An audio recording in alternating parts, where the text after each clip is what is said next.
Hi, I'm Jordy Izzard, and I am Associate Director of Alumni Relations at SAIS, and today's date is March 4th, 2014, and I have the pleasure of being with Ann Van Dusen here today, who graduated from SAIS with her MA in 1969, and then went on to Johns Hopkins University, where she received her Ph.D. in 1973.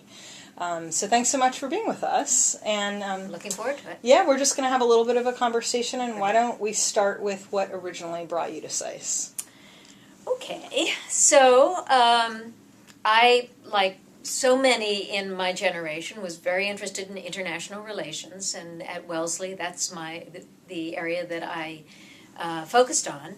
I was actually a political science Russian major because, again, in my era, the Soviet Union was very much on everybody's mind. And so in looking around for graduate programs, I was initially looking for programs where I could continue to study the Soviet Union. But in my last year at university at Wellesley, I became very interested in Soviet policy in the Middle East. And I should probably go back a bit and say that 5 years of my childhood was spent in Beirut, Lebanon. So I had this very early exposure to the Arab world and a very rudimentary exposure to Arabic. So by the time I was applying to graduate schools, I was looking for programs where I could study Middle Eastern politics and Soviet politics. And there aren't too many of those. So SAIS was really a unique place where you had not only Majid Khadouri heading the Middle East Studies program, but you had Herb Dinerstein in the Russian Studies program, and you had it was a small enough program that you could actually take courses in both. So that's what took me there. Mm-hmm. And frankly, after I got into Middle East studies and really started studying the language, I never looked back. That's great. Yeah. And tell us what you remember about being a student at SAIS. Well, of course, it's pretty intimidating, even in a very friendly place. I can remember first walking in that lobby and seeing the cafeteria just full of people who were yakking with each other, and it was sort of like, ooh, how do I make my way here? But actually, it was a very friendly place, and I have to say that so friendly that I got married after my first year. So my memories of SAIS are certainly colored by my courtship and marriage to Michael Van Dusen. But I do remember the small class size.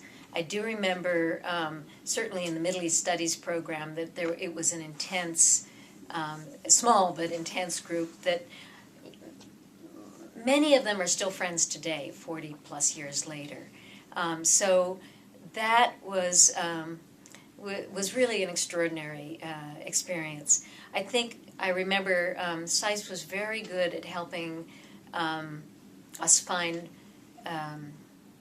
jobs in our areas and sort of looking out for other opportunities. So I was able to go to Egypt to study Arabic between my first and second year, which was huge.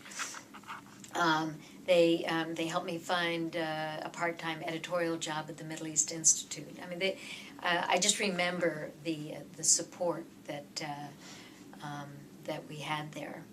And, it was an urban graduate experience. So I lived 4 blocks away and was able to walk there and never needed a car when I was in Washington at that time. So I guess maybe one final thing I would say is it was my first experience where your professors actually became your friends and you would socialize with them. At college, it just wasn't like that. So you might even say it was the first grown-up experience that I had with academics. Mm-hmm. Do you remember anyone specifically that would host gatherings, or did you Oh just go out with gosh, people? what I'm remembering more is that the faculty would come to our parties, and I can remember, I cringe when I think about it now, but we we were married at the beginning of my second year. We got, as it was, the gift of the year, which was fondue pots. So we had 10 of them, I think, as gifts, and we had a huge fondue party. Faculty came. It was in our tiny apartment, and it was quite an experience. But Hisham Sharabi certainly came to a lot of those parties. Walid Khadouri was a language professor, but became a really solid friend. And I probably shouldn't continue to name names because I will forget someone really important. But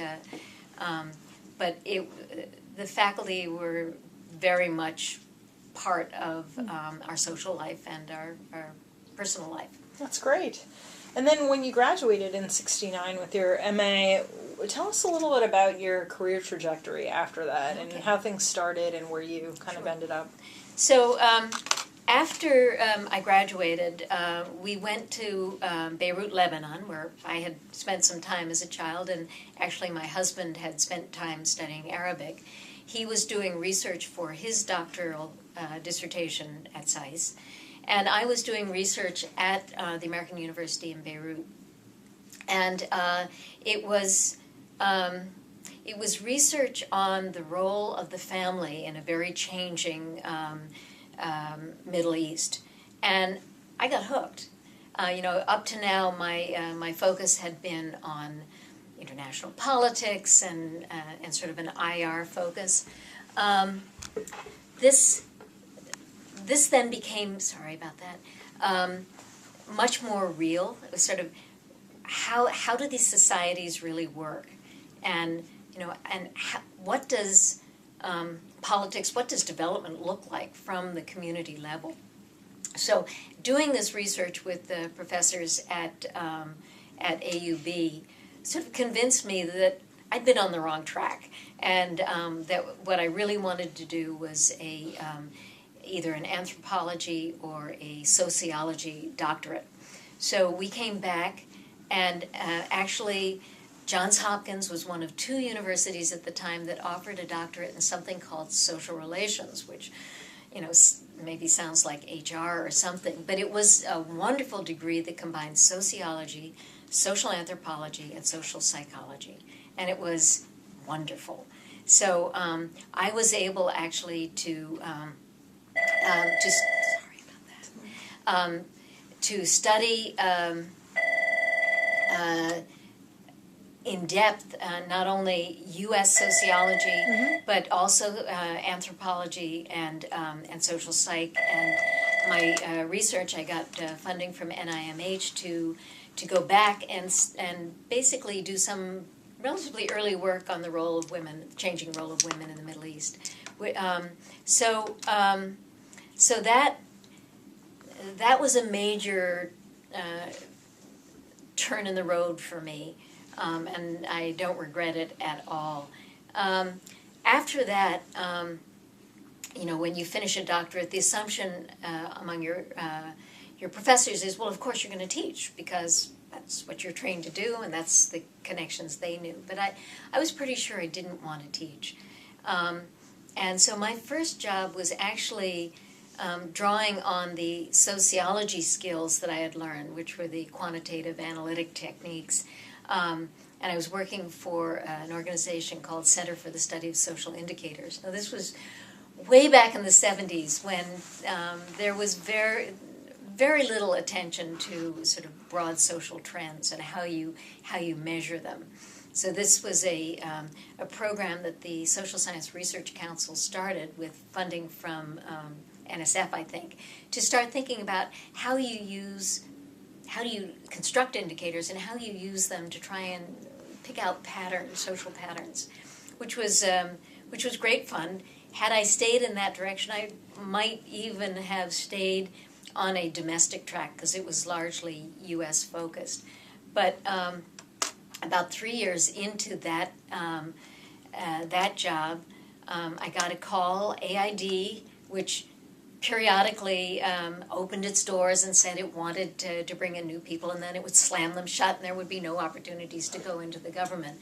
Well, in the late 1975 or 76, AID was looking for social scientists who had actually worked and lived in the areas where they were programming, and they recruited me to come and basically work on project design, project evaluation, and specifically to look at the social impact of projects on women and on families and on communities. So I took that job with some trepidation, thought that I'd be there 2 years max, and I actually stayed for almost 25. What I found was that there are huge opportunities to move within large organizations and to grow. And honestly, if you just keep looking for jobs that are slightly scary because they're a little bit bigger than you're used to, the sky's the limit. So I spent the career in 3 bureaus: the Policy Bureau, the Asian Near East Bureau, and then the Technical Assistance Bureau, the big Technical Assistance Bureau. But in that time, I got to head the Central Office of Health, and I got to experience being sort of the top career officer in the Policy Bureau, in the Near East Bureau, and in the Technical Assistance Bureau. So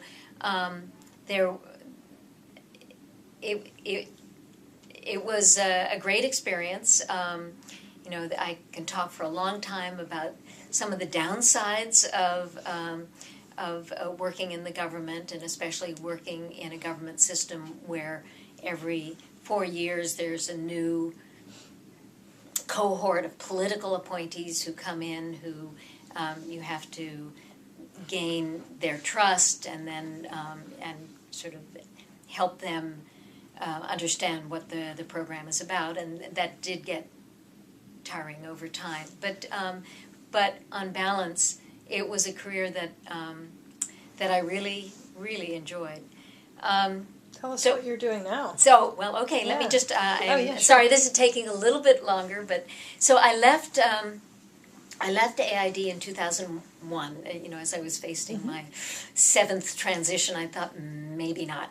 And I was recruited to be the executive vice president of Save the Children, based in Westport. But it was basically a chance to see what development looked like from a private nonprofit point of view, and to basically test whether the management skills that I developed could be used in another setting. And I was with Save the Children for 3 years. I loved the organization. I continue to stay in close touch. I didn't love the commute between Washington and Westport, Connecticut. I found that there were a number of things that were similar to doing development in the government, and some things obviously that are very, very different. But the working for AID, for Save the Children, then opened up a whole world of working on nonprofit boards, which I did for a number of years, and consulting with foundations and NGOs, which I did for a number of years. So, and then fast forward to this next and probably the last phase in this career trajectory.